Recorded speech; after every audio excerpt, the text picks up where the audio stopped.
بسم اللہ الرحمن الرحیم۔ تمام تعریفیں اس اللہ کے لیے ہیں جو دلوں کے زخم بھی جانتا ہے، ہر غم کے بعد اپنی رحمت کا دروازہ کھول دیتا ہے۔ یہ اس وقت کی بات ہے جب انسانیت اپنے پہلے غم سے گزر رہی تھی، جب زمین نے پہلا قتل دیکھا اور حضرت آدم علیہ السلام کا دل صدمے اور صبر کے درمیان تھا۔ ایسے اندھیرے دور میں اللہ تعالیٰ نے رحمت بن کر ایک ایسے بیٹے کو عطا فرمایا جو آگے چل کر ہدایت کا چراغ بنا۔ یہی ہے حضرت شیش علیہ السلام کا مقدس واقعہ۔ جب اللہ تعالیٰ نے حضرت آدم علیہ السلام کو زمین پر بھیجا تو دنیا نئی نئی آباد ہو رہی تھی۔ انسان کم تھے لیکن شیطان کا فتنہ موجود تھا۔ حضرت آدم علیہ السلام اپنے بیٹوں کو اللہ کی عبادت، حلال حرام اور اچھے اخلاق کی تعلیم دیتے تھے، مگر قابیل اور حابیل کے واقعے نے انسانیت کو پہلا بڑا زخم دے دیا۔ حابیل کی شہادت کے بعد حضرت آدم علیہ السلام بہت اداس رہنے لگے۔ دنیا میں پہلی بار قتل ہوا، گناہ کا دروازہ کھل گیا۔ حضرت شیش علیہ السلام کی پیدائش اسی غم اور تکلیف کے دور میں اللہ تعالیٰ نے حضرت حوا علیہ السلام کو ایک بیٹے کی نعمت عطا فرمائی۔ اس بچے کا نام رکھا گیا شیش، جس کا مطلب ہے اللہ کی طرف سے عطا کیا گیا بدلہ اور رحمت۔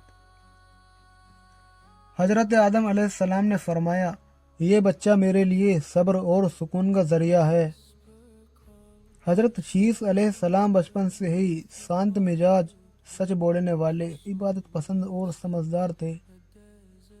حضرت آدم علیہ السلام خود انہیں سکھاتے اللہ سے دعا کیسے کرنی ہے، سجدہ کیسے کرنا ہے، انصاف کیا ہوتا ہے اور شیطان سے کیسے بچنا ہے۔ کہا جاتا ہے کہ حضرت شیش علیہ السلام اکثر اکیلے بیٹھ کر آسمان کی طرف دیکھتے اور اللہ کی تسبیح کرتے تھے۔ جب حضرت شیش علیہ السلام جوان ہوئے تو اللہ تعالیٰ نے انہیں نبوت عطا فرمائی۔ ان پر 50 صحف آسمانی پنے نازل کیے گئے۔ اس صحف میں شامل تھا توحید، ایک اللہ کی عبادت، ظلم سے نفرت، حلال روزی، نکاح اور پریوار کے قاعدے، علم کو لکھ کر محفوظ کرنا، جان سین بنائے جانا۔ حضرت آدم علیہ السلام نے اپنی زندگی میں اعلان کر دیا، میرے بعد شیش انسانوں کی رہنمائی کریں گے۔ انہوں نے انہیں اپنی مہر، علمی صحف اور ہدایت کی ذمہ داری سونپ دی۔ حضرت شیش علیہ السلام کا دور، ان کے دور میں لوگ امن میں رہتے تھے، جھگڑے کم ہوتے تھے، عبادت بڑھ گئی۔ انہوں نے پہلی بار علم کو لکھنے کا نظام بنایا، لوگوں کو وقت کا حساب سکھایا، پہاڑوں پر جا کر عبادت کی۔ روایتوں میں آتا ہے کہ انہوں نے قلم سے لکھنا شروع کیا، کپڑا سلنے کا طریقہ بتایا اور ضرورت مندوں کی مدد کو فرض بنایا۔ حضرت شیش علیہ السلام دن میں انصاف کرتے، رات میں لمبے سجدے میں رہتے۔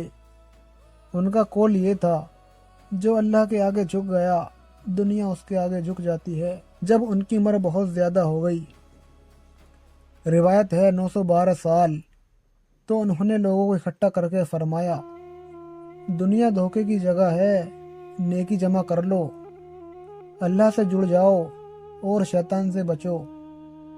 اس کے بعد ان کی وفات ہوئی۔ انہیں ان کے والد حضرت آدم علیہ السلام کے پاس دفن کیا گیا۔ اللہ ہر غم کے بعد رحمت دیتا ہے۔ علم اور صبر سے انسان قائم رہتا ہے، نیک نسلیں نیک تربیت سے بنتی ہیں اور نبیوں کی زندگی انسانیت کے لیے رہنما ہے۔